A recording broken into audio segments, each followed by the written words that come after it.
उसको मनाते हैं। క్రిస్మస్ అనే పండుగను జరుపుకుంటుంది. क्रिसमस नाम के त्योहार को मनाते हैं। ఎందుకు క్రిస్మస్ జరుపుకోవాలి?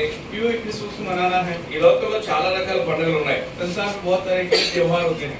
కొన్ని రకాల పండుగలు ఒక ప్రాంతానికి మాత్రమే సంబంధించి ఉంటాయి. और कुछ प्रकार के जो त्योहार होते हैं कुछ एक जगह के लिए ही त्योहार होते हैं। కొన్ని రకాల పండుగలు ఒక దేశానికి మాత్రమే సంబంధించి ఉంటాయి. और कुछ प्रकार के त्योहार जो होते हैं कुछ देश के लिए ही सीमित होते हैं। వేరే దేశానికి వెళ్తే ఆ పండుగల గురించి అక్కడ తెలియదు కూడా తెలియదు. दूसरे देश में अगर जाते हैं तो उस त्योहार के बारे में लोग जानते भी नहीं हैं। కానీ మనం జ్ఞాపకం చేసుకుంటే క్రిస్మస్ పండుగ ప్రపంచమంతా కూడా జరుపుకునే పండుగ. लेकिन ये जो त्योहार जो है हम जो देखते हैं पूरे संसार में पूरे जगत में इस त्योहार को मनाते हैं। జాతి భేదము, భాష భేదము, ప్రాంత భేదము, దేశ భేదము, ధనిక పేద భేదము లేకుండా అందరూ జరుపుకునే పండుగ క్రిస్మస్ పండుగ.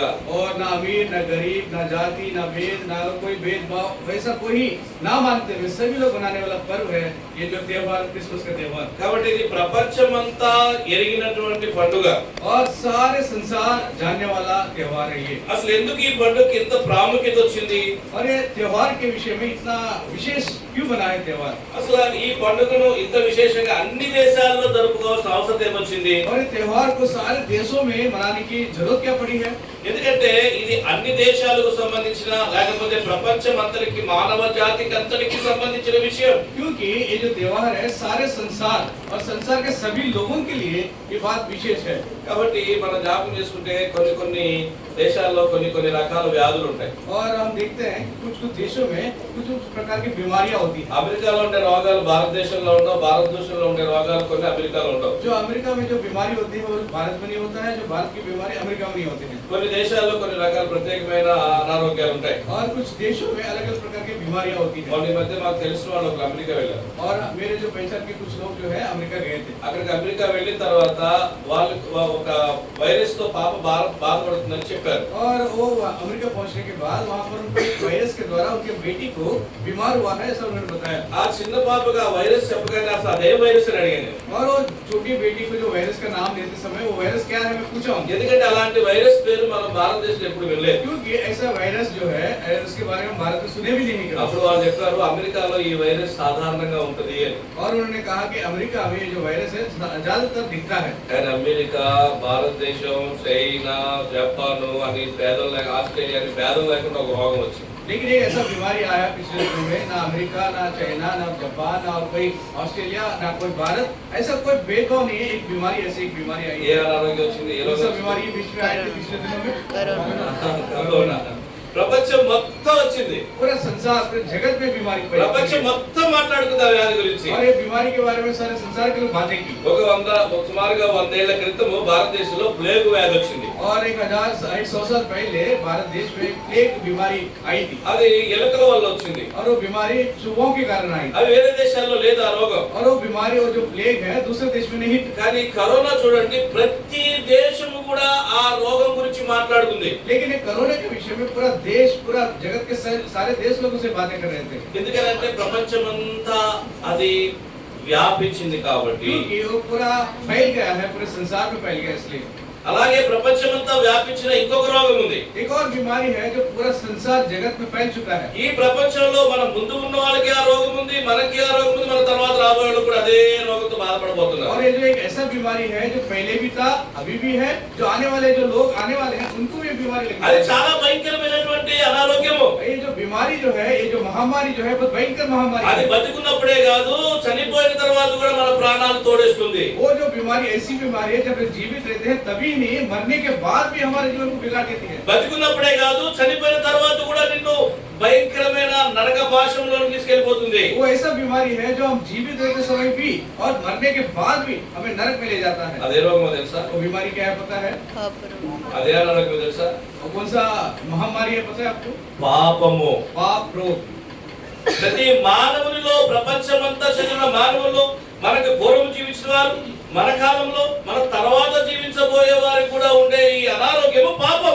और ऐसा बीमारी है जो पूरे जगत में फैल चुका है। हमारे पुराने लोग अभी और आने वाले लोगों को भी ये फैलने वाला बीमारी ये पाप का रोग ఈ है। పాపం అనే రోగం ఎలాంటిదంటే బతికున్నప్పుడే కాదు, చచ్చిన తర్వాత కూడా నరకాగ్నిలో మనం పడేస్తుంది యుగ యుగాలు. और ऐसा पाप है, ऐसा बीमारी है, ये हमें केवल जीवित रहते समय नहीं, मरने के बाद भी युगान युग हमें आग में जला देने वाली ये पाप का रोग है ये। ఆ పాపము నుండి మానవుల్ని విడిపించడానికి దేవాది దేవుడి లోకానికి వచ్చాడు. అందుకే దేశాలన్నీ ఈ పండుగ చేసుకుంటున్నాయి. और ऐसे पाप रोग से छुटकारा देने के लिए जो महान परमेश्वर, सर्वाधिकारी परमेश्वर संसार में मनुष्य बनकर आया है, इसलिए पूरा जगत के सारे देश लोग जो है इस त्योहार को मनाते हैं। కాబట్టి ప్రతి దేశంలో ప్రపంచంలో ప్రతి మానవునికి అవసరమైన విషయం విమోచకుడు, పాపముల నుండి క్షమించి రక్షించే విమోచకుడు మన కొరకు పుట్టి ఉన్నాడు. और हमारे लिए जगत के सभी देशों के लिए, सब मनुष्य के लिए बहुत जरूरी है जो पाप के रोग से बचाकर हमें छुड़ाने वाला, एक छुटकारा देने वाला हमारे लिए उत्पन्न हुआ है। అందుకనే ఈ విషయం ప్రపంచమంతా జరుపుకునే పండుగ. और इसीलिए ये जो त्योहार है पूरे जगत के सभी देश लोग इसको मनाते हैं। పాపం బతికున్నప్పుడే మనం బాధ పెట్టడం కాదు, చనిపోయిన తర్వాత కూడా బాధ పెడుతుంది. देखिए पाप ऐसा रोग है केवल जीवित रहते समय हमें सताता नहीं है, मरने के बाद भी हमें सताने वाला बीमारी है। అయితే అలాంటి రోగం నుంచి విడిపించే ఒక రక్షకుడు మన కొరకు పుట్టి ఉన్నాడు. लेकिन ऐसा है, ऐसे बीमारी से बचाने वाला उद्धारकर्ता हमारे लिए उत्पन्न हुआ है। అది క్రిస్మస్ పండుగ. वही है क्रिसमस का అది त्योहार। మనం తెలుసుకుంటే ఆ పాప రోగం మనం విడిపించబడతాం. अगर इस बात को हम जान लेते हैं तो पाप की बीमारी से हम छुटकारा पा सकते हैं। కాబట్టి ఏం రాయబడింది వాక్యంలో చూడండి. లూకా సువార్త 2వ అధ్యాయం 10వ వచనం. लूका सुसमाचार 2 अध्याय उसका 10 वचन। 10-11 వచనాలు అందరూ కలిసి చదువుదాం. బైబిల్ కలిగిన వాళ్ళందరూ కూడా. जो बाइबल है सब लोग पढ़ने की कोशिश करें। लूका सुसमाचार 10 और 11 वचन सब मिलकर पढ़ेंगे। Luke chapter 2 verse 10 and 11. लूका सुसमाचार 10 अध्याय 2 अध्याय उसका 10 और 11 वचन। అయితే ఆ దూత చదవండి. భయపడకుడి, ఇదిగో ప్రజలందరికీ కలగబో మహా సంతోషకరమైన సువర్తమానము నేను మీకు తెలియజేస్తున్నాను. దావీదు పట్టణమందు నేడు రక్షకుడు మీ కొరకు పుట్టి ఉన్నాడు. ఈయన ప్రభు అయిన క్రీస్తు. ఒకసారి హిందీలో స్పష్టంగా చదవండి. तब स्वर्गदूत ने उनसे कहा, मत डरो, क्योंकि देखो मैं तुम्हें बड़े आनंद का समाचार सुनाता हूँ जो सब लोगों के लिए होगा कि आज दाऊद के नगर में तुम्हारे लिए एक उद्धारकर्ता जन्मा है और वही मसीह प्रभु है। కాబట్టి రక్షకుడు మన కొరకు జన్మించి ఉన్నాడు. उद्धारकर्ता हमारे लिए जन्मा है పాపం నుండి రక్షించే రక్షకుడు. और पापों से छुटकारा देने वाला उद्धारकर्ता। ఈయన దేవాది దేవుడు మానవ రూపంలో ఈ లోకానికి వచ్చాడు. और ये सर्वाधिकारी परमेश्वर एक मनुष्य बनकर संसार में आया है। కాబట్టి ఈ పండుగ ప్రపంచమంతా ఎంతో ఆనందంతో సంతోషంతో జరుపుకుంటుంది. इसलिए ये जो त्योहार को पूरे संसार में जो है बहुत ही आनंद के साथ इसको मनाता है। కానీ మన జీవితంలో ప్రతి పాప రోగమును తొలగించే రక్షకుడు. और जीवन के सारे पाप के रोग को बचाने वाला उद्धारकर्ता। ప్రియ సోదరి సోదరులారా, भाई और बहनों, ఈ పాపం అనేది ఎలాంటిదంటే ये पाप ऐसा है कि ఒక చిన్న ఉదాహరణ చెప్తాను. మన జీవితంలో ఇలాంటి బాధలు, దుఃఖాలు, శ్రమలు, లేకపోతే ఎన్నో రకాలైనటువంటి వేదనలు ఎందుకున్నాయి అంటే దాని అంతటికి మూలం పాపం. देखिए मैं एक छोटा सा उदाहरण बता दूं। हमारे जीवन में ये दुख, ये क्लेश, ये संकट, ये समस्याएं, ये जो हमारा उलझन, ये सारी बातें क्यों होता है? कारण है, सारे बातों का एक ही मूल कारण है पाप। పాపానికి నాకు వచ్చే శ్రమలకి సంబంధం ఏంటి అనుకోవచ్చు మీరు. और ऐसा आप कह सकते हैं पाप को और मेरे दुखों को संबंध क्या है? పాపానికి నాకు ఉద్యోగం రాకపోవడానికి సంబంధం ఏంటి అనుకోవచ్చు మీరు. और पाप से और मेरा नौकरी ना मिलने से ये दोनों का संबंध क्या है?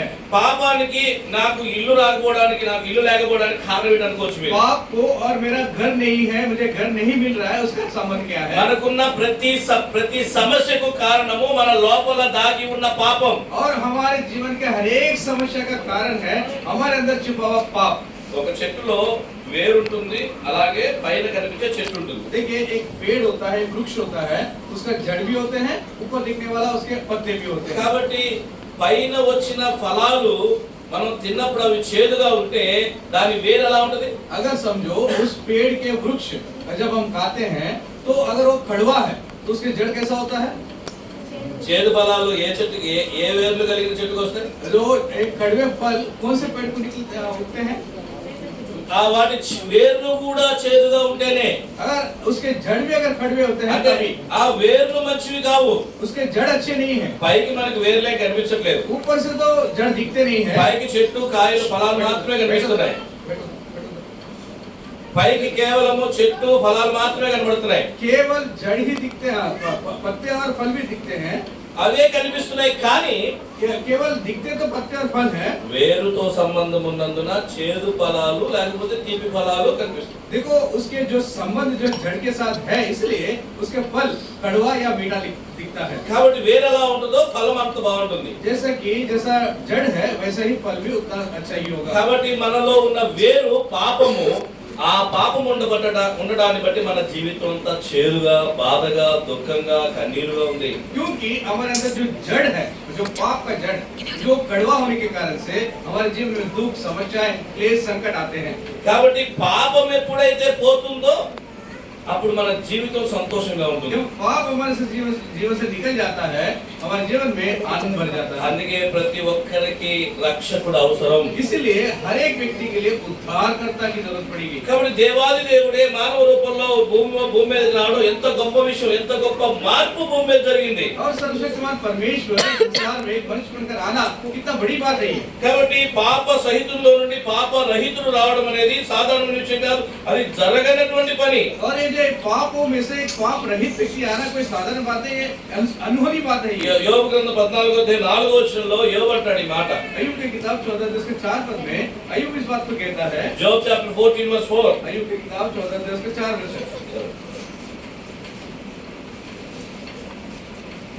अशुद्ध वस्तु से शुद्ध वस्तु को कौन निकाल सकता है? कोई नहीं। పాప సహితులలో నుండి పాప రహితుడు పుట్టగలిగినంత మేలు. मनुष्य एक కాబట్టి పాపముతో నిండిన మానవుడిలో నుండి పాపము లేని మానవుడు, పాపము ఇందులో రాయబడినట్టు అశుద్ధ వస్తువు అంటే శుద్ధము కానటువంటి వస్తువులో నుండి శుద్ధమైన ఎలా వస్తుంది? अशुद्ध वस्तु से शुद्ध वस्तु कैसे कौन निकाल सकता है? కాబట్టి పాప సహితుడైన మానవుడిలో నుండి పాప రహితుడు ఎలా వస్తాడు? जो पाप से भरा हुआ व्यक्ति में से, मनुष्य में से एक पाप रहित व्यक्ति कैसे निकल सकता है? ఎలా వచ్చాడంటే ఒక కన్య గర్భాన వచ్చాడు. कैसा है कि कन्या के गर्भ में से हुआ है। అందుకనే పాప రహితుడుగా కన్య గర్భంలో పురుషుని ప్రమేయం లేకుండా ఒక కన్యక కుమారుణ్ణి కనింది. और एक कन्या के गर्भ में पुरुष के कोई संबंध ना रखते हुए एक पवित्र जन्म जो है वो प्रभु यीशु मसीह का जन्म दी है। ఆయనే మన పాపాల నుంచి విడిపించగలిగిన పవిత్రుడు. और वही है हमें पापों से छुटकारा देने वाला पवित्र परमेश्वर। ఎంత గొప్ప మార్పు ఈ భూమి మీద మనం చూస్తా ఉన్నాం. और कितना बड़ा बदलाव जो है संसार में देख रहे हैं। అంత మాత్రమే కాదు, इतना ही नहीं, లూకా సువార్తలో लूका सुसमाचार మనం జ్ఞాపకం చేసుకుంటే हम देखते हैं 2:14 2:14 में हम देखते हैं, 13-14 చదివితే 13 और 14 में हम देखते हैं। వెంటనే పరలోక సైన్య సమూహం ఆ దూతతో కూడా నుండి సర్వోన్నతమైన స్థలములో దేవునికి మహిమ ఇష్టమైన మనుషులకు భూమి సమాధానం కలుగునుగా కానీ దేవునికి స్తోత్రం చేయుచుండెను. तब एकाएक उस स्वर्गदूत के साथ स्वर्गदूत का दल परमेश्वर की स्तुति करते हुए यह कहते हुए दिखाई दिया, आकाश में परमेश्वर की महिमा और पृथ्वी और उन मनुष्यों के जिनसे वह प्रसन्न है शांति हो। కాబట్టి మొట్టమొదటిగా పరలోక రాజ్యంలోనే మార్పు జరిగింది. యేసుక్రీస్తు ఈ లోకంలోకి వచ్చినప్పుడు పరలోక రాజ్యంలో మార్పు జరిగింది. और जब प्रभु यीशु मसीह संसार में जब आया, स्वर्ग में ही बड़ा बदलाव हम देख सकते हैं। పరలోక రాజ్యంలో ఏం మార్పు వచ్చింది? और स्वर्ग में क्या बदलाव है? పరలోక రాజ్యంలో ఏం మార్పు వచ్చింది? और स्वर्ग में कौन सा बदलाव आया है? యెషయా గ్రంథం 6వ అధ్యాయం ప్రకారం దూతలు పాడే పాట ఏంటి? और यशायाह 6 के अनुसार स्वर्गदूत की गीत क्या है? పరలోకంలో మొత్తం బైబిల్లో 3 పాటలు పాడతారు. और स्वर्ग में पूरे बाइबल में 3 गीत गाते हैं, स्वर्ग में जो गाया जाता है। మొట్టమొదటిది యెషయా గ్రంథం 6వ అధ్యాయంలో ఉంది. सबसे पहले गीत जो है यशायाह की किताब 6 अध्याय में है। రెండోది లూకా సువార్త 2వ అధ్యాయంలో ఉంది. दूसरा जो है लूका सुसमाचार 2 अध्याय में है। మూడోది ఎక్కడ ఉంది? तीसरा गीत कहाँ पर है? పరలోక రాజ్యంలో పాడే పాట ప్రకటన గ్రంథంలో, प्रकाशित वाक्य में है। ప్రకటన గ్రంథంలో గొర్రె పిల్ల కీర్తనయు మోషే కీర్తనయు పాడుచుండ్రి. और प्रकाशित वाक्य में मेमने का गीत और कुमारी उसकी दुल्हन की गीत गा रहे हैं। కాబట్టి కొన్ని సంవత్సరాల నుండి కొన్ని యుగాల నుండి కొన్ని వేల సంవత్సరాలు లక్షల సంవత్సరాల నుండి దేవదూతలు ఒకే పాట పాడుతున్నాయి, పరిశుద్ధుడు పరిశుద్ధుడు పరిశుద్ధుడు పరిశుద్ధుడు పరిశుద్ధుడు పరిశుద్ధుడు. और पूरे युगान युग और सालों साल से एक ही गीत स्वर्गदूत गाते हैं, केवल पवित्र पवित्र पवित्र यही गीत गाते रहते हैं। ఇంకో పాట వాళ్ళకి తెలియదు, పాడడానికి లేదు. और कोई गीत जानते भी नहीं है, कोई गीत है भी नहीं। కానీ యేసుక్రీస్తు లోకానికి వచ్చినప్పుడు దేవదూతలకు కొత్త పాట వచ్చింది. लेकिन जब प्रभु यीशु मसीह संसार में जब आया, उनके स्वर्गदूत में एक नया गीत निकला है। సంఘంలో కొత్త పాట నేర్పించారు, మనకి ఎంత సంతోషం ఉంటుంది. వాళ్ళు కొత్త పాట నేర్చుకుని బాగుంది, పాట చాలా బాగుంది అనుకున్నారు. कलीसिया में जब नया गीत सीखते हैं तो हमें अच्छा लगता है कि कितना अच्छा लगा, गीत अच्छा है। మనం కొత్త విషయం ఏదో నేర్చుకున్నప్పుడు ఎంతో సంతోషిస్తాం. एक नया चीज अगर सीखते हैं तो हमें अच्छा लगता है। ఇప్పుడు దేవదూతలు కొత్త పాట పాడుతున్నారు. अभी स्वर्गदूत जो है नया गीत गा रहे हैं। కాబట్టి పరలోక రాజ్యంలో ఒక గొప్ప మార్పు, పెను మార్పు వచ్చింది. और उस स्वर्ग में बड़ा बदलाव हम देख रहे हैं। దేవదూతలు అంటున్నాయి దేవునికి మహిమ, ఆయనకి ఇష్టమైన మనుషులకు సమాధానం కలుగును గాక అంటున్నాయి. और स्वर्गदूत कहते हैं आकाश में पुरुष की महिमा और पृथ्वी पर मनुष्य में जिनमें वो प्रसन्न है शांति हो। అని దేవుని స్తోత్రించడం మనం చూస్తా ఉన్నాం. और यहाँ पर प्रभु की स्तुति करना है पर हम देख रहे అది हैं। మాత్రమే కాదు, వెంటనే పరలోక సైన్య సమూహం అంతా కలిసి ఈ పాట పాడుతారు. और स्वर्ग के सारी सेना जो है इस गीत को गा रहे हैं। మొట్టమొదటిగా ఎక్కడ మార్పు కనిపించింది? सबसे पहले ये जो बदलाव कहाँ पर दिखाई दिया? పరలోక రాజ్యంలో. स्वर्ग में। రెండవదిగా दूसरी बात మత్తయి సువార్త 1వ అధ్యాయం, मत्ती सुसमाचार అలాగే 2వ అధ్యాయం, दूसरा अध्याय। మత్తయి సువార్త 2వ అధ్యాయం मत्ती सुसमाचार दूसरा अध्याय 2వ వచనం. दूसरा वचन। यहूदियों का राजा जिसका जन्म हुआ है कहाँ है? क्योंकि उन्होंने पूर्व में उसका तारा देखा है और उसका प्रणाम करने आए हैं। యూదుల రాజుగా పుట్టినవాడు ఎక్కడున్నాడు? మేము ఆయన పూజించి వచ్చింది. ఎందుకంటే మేము ఆయన నక్షత్రాన్ని ఆకాశంలో చూసాము. और यहूदा का राजा जिसका जन्म हुआ कहाँ है? हमने उसको पूर्व में तारा देखा है और उसको प्रणाम करने आए हैं। కాబట్టి ఆకాశంలో, రెండవదిగా ఆకాశంలో మార్పు వచ్చింది. देखिए वहाँ पर आकाश में जो है वहाँ पर बदलावट देख रहे हैं। ఆకాశంలో ఏ మార్పు వచ్చింది? आकाश में कौन सा बदलावट आया है? కొత్త నక్షత్రం పుట్టింది. एक नया तारा का उत्पन्न हुआ है। ఆకాశంలో మార్పు వచ్చింది. आकाश में बदलावट आया है। కొత్త నక్షత్రం పుట్టింది. एक नया तारा का जन्म हुआ है। అంటే కొత్త వెలుగు పుట్టింది. एक नया प्रकाश उत्पन्न हुआ है। అంటే కొత్తగా చీకటి పారదోలడానికి లోకానికి ఒక ఆయన వచ్చాడు. और ये अंधकार को निकालने के लिए संसार में एक व्यक्ति आया है। దానికి సూచనగానే ఆయన పరలోక ఆకాశంలో నక్షత్రం పుడుతూ వచ్చింది. और उसके सूचना में आकाश में एक तारा का जन्म हुआ है। ఆ నక్షత్రము ఆ జ్ఞానులలో నుండి చీకటిని తొలగించింది. और वो जो तारा जो है उस ज्ञानियों के अंधकार को निकाल दिया। ఎవరిలోంచి తొలగించింది చీకటిని? किसमें से अंधकार को निकाल दिया? జ్ఞానుల్లో నుండి. ज्ञानियों में से। వారు జ్ఞానులు. ఎంత జ్ఞానులు అంటే, देखिए कितने ज्ञानी लोग हैं। लोग జాగ్రత్తగా వినండి, ध्यान से सुनिए, మాట్లాడుకోవద్దు దయచేసి. बातें मत करिए। ఎంత జ్ఞానులు అంటే, कितने ज्ञानी है वे लोग।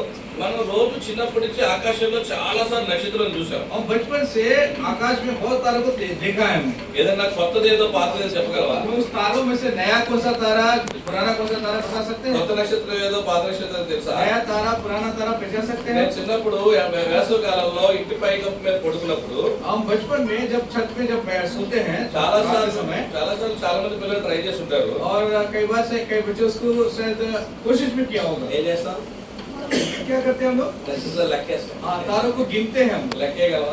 गिन सकते हैं क्या? వాళ్ళు ఎంత జ్ఞానులు అంటే నక్షత్రాలు లెక్కేసేంత జ్ఞానులు. देखिए ज्ञानी कितने ज्ञानी लोग हैं कि तारों को भी गिन सकते हैं लोग। ఒకవేళ లెక్కేయకపోతే, లెక్కేయకుండా ఉంటే, లేకపోతే ఏమేమి నక్షత్రాలు అక్కడ ఉన్నాయో తెలియకుండా ఉంటే కొత్త నక్షత్రం పుట్టిందని మనకు తెలుసా? अगर वो लोग गिनती नहीं किए होते या तारे कितने हैं वो नहीं जानते होते तो नया तारा उत्पन्न उनको कैसा मालूम पड़ता? ఎన్నున్నాయో తెలియకపోవచ్చు కానీ ఏముంటాయో తెలుసు వాళ్ళకి. और कितने तारे नहीं जानते होंगे लेकिन कौन से तारे वो जानते हैं। అక్కడ ఏమున్నాయో తెలుసు కాబట్టి ఒక కొత్తది వచ్చిందని వాళ్ళకి తెలిసింది. और कौन से का तारे हो जानते हैं इसलिए एक नया तारा उत्पन्न हुआ वो लोग जान लिए हैं।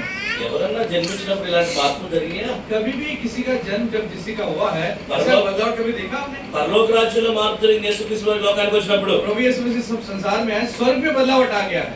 ఆకాశంలో మార్పు జరిగింది. యేసుక్రీస్తు వారు లోకానికి వచ్చినప్పుడు और आकाश में बदलावट आया जब प्रभु यीशु मसीह संसार में आए। ఆకాశంలో మార్పు జరగడం చూసావా? और आकाश में बदलावट आने कभी देखा? ఆకాశం ఎప్పుడైనా మారడం చూసావా? आकाश बदलते हुए कभी देखा? నక్షత్రాలు మారడం చూసావా? तारे बदलते कभी देखा? కానీ యేసుక్రీస్తు ఈ లోకానికి వచ్చినప్పుడు కొత్త నక్షత్రం పుట్టింది. और जब प्रभु यीशु मसीह संसार में एक नया तारा जन्म हुआ है, కాబట్టి ఆకాశంలో మార్పు జరిగింది. आकाश में बदलावट आया है। మూడవదిగా तीसरी बात ఏ మార్పు జరిగిందంటే कौन सी बदलावट आया है? కాలములో మార్పు జరిగింది. और समय बदल चुका है। కాలములో దేనిలో? समय बदल चुका है। కాలాన్ని మార్చగలరా?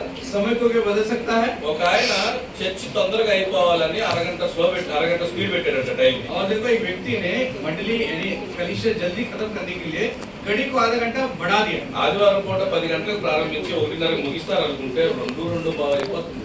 तो संडे के दिन 10 बजे शुरू करते हैं, ये 1:30 बजे खत्म करना है, लेकिन 1:30 बजे खत्म नहीं हो रहा है, 2:30 बज गया, 3 बज गए। అందుకని ఆ యవనస్తుడికి చాలా బాధ అనిపించి వీళ్ళు ఎంత ఆలస్యం చేస్తారని చెప్పి అరగంట ముందు పెట్టేసే టైం. और उसने जवान ने क्या किया, ये लोग बहुत देर कर रहे हैं, इसको हम कहते हैं कि घड़ी को ना आधा घंटा बढ़ा देते हैं। అంటే రెండు అయ్యేసరికి ఎంత అవుతుంది కరెక్ట్ టైం? अगर 2 बज रहा घड़ी में तो असली टाइम कितना हो रहा है? 1:30. 1:30 అయిపోతుంది. 1:30 बज रहा అంతే అవుతుంది. है, उतना ही हो रहा है। ఈ గడియారాన్ని మార్చినంత మాత్రం టైం మార్చగలమా? क्या हम घड़ी को आगे करने से समय को बदल सकते हैं? యేసుక్రీస్తు ఈ లోకానికి వచ్చినప్పుడు కాలం సమయం మారింది. देखिए जब प्रभु यीशु इस संसार में आए हैं सब समय बदल चुका है। తెలుసు కదా మనందరికీ? हम जानते हैं इस बात को। క్రీస్తు పూర్వము క్రీస్తు శకము. मसीह के बाद, मसीह जन्म, मसीह के पूर्व।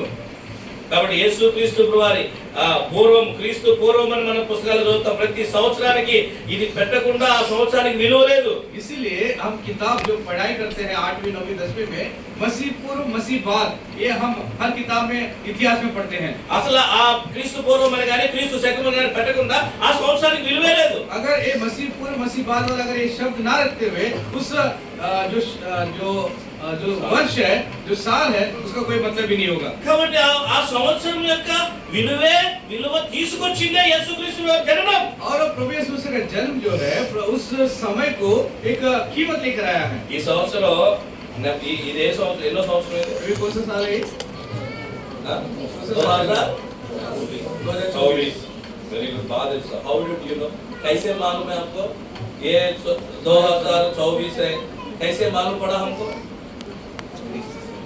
ఎలా తెలిసింది మనకి? कैसे जानते हैं 2024 चल रहा है अभी? ఎవరు చెప్పారు మనకి? कौन बोला इसको? యేసుక్రీస్తు పుట్టినప్పటి నుంచి 1వ సంవత్సరం, 2వ సంవత్సరం, 3వ సంవత్సరం, 4వ సంవత్సరం యేసుక్రీస్తు పుట్టినప్పటి నుంచి లెక్కేసుకుంటూ వస్తే ఇప్పుడు ఇది 2024 సంవత్సరం మనకు తెలిసింది.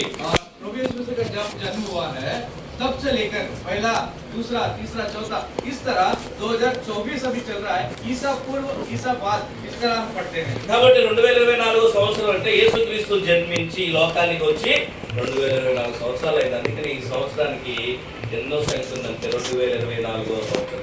प्रभु यीशु मसीह जन्म होने के बाद 2024 का ये संख्या जो आया है, प्रभु यीशु मसीह के बाद ये संख्या आई है। కాబట్టి యేసుక్రీస్తు కూడా జన్మించడం ద్వారా కాలమే విభజించబడింది. और देखिए प्रभु यीशु मसीह जन्म के बाद उनका ये जो समय जो खूब बाधोवक किया गया है, కాబట్టి కాలంలో మార్పు జరిగింది. क्या समय में बदल चुका है భూమి మీద పరిస్థితులన్నింటిలో మార్పు జరిగింది. और पृथ्वी पर सारे परिस्थिति बदल चुके हैं। కాబట్టి ప్రిమేర్ వాళ్ళ మనం జ్ఞాపకం చేసుకుంటే యేసుక్రీస్తు జననం ద్వారా ఏ సంవత్సరంలో ఉన్నాం, ఎక్కడ ఉన్నాం, ఎలా ఉన్నాం అనే విషయాలన్నీ మనకి గ్రహింపులోకి వచ్చినాయి. టైం తెలిసింది, కాలం తెలిసింది, రోజులు తెలిసినాయి, నెలలు తెలిసినాయి, సంవత్సరాలు తెలిసినాయి. प्रभु यीशु मसीह जन्म के द्वारा हम कहाँ पर है, कौन से महीने में है, कौन से दिन में है, कौन से साल में है, क्या समय चल रहा है, क्या समय हुआ है, ये सारी बातें प्रभु यीशु मसीह जन्म के कारण से हुआ है। ఈ రోజు ఏ రోజు ఏ రోజు ఇది? आज कौन सा दिन है ये?